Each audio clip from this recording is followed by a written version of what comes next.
Class room అనుకుని పరిగెత్తుకొని వెళ్తే అది క్లాస్ రూమ్ కాదు, గర్ల్స్ హాస్టల్ అంట.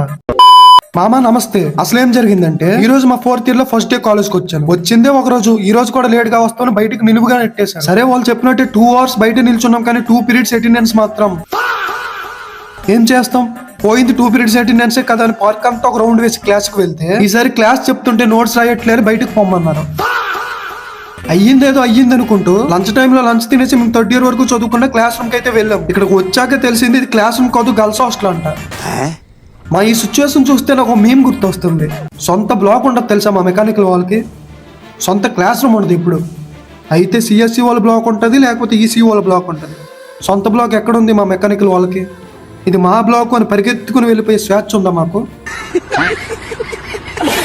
అలా కాలేజ్ అంతా ఖాళీగా తిరిగేసి అటెండెన్స్ కోసం FRS, అదే ఫేస్ రికగ్నిషన్ సిస్టమ్ కోసం అయితే వచ్చాము. అదేంటో కానీ నాతో ఉన్న వీళ్ళందరిది అయ్యింది, కానీ నాది మాత్రం అవ్వట్లేదు. అవునులే, మన ఫేస్ కున్న వాల్యూ అలాంటిది. మరి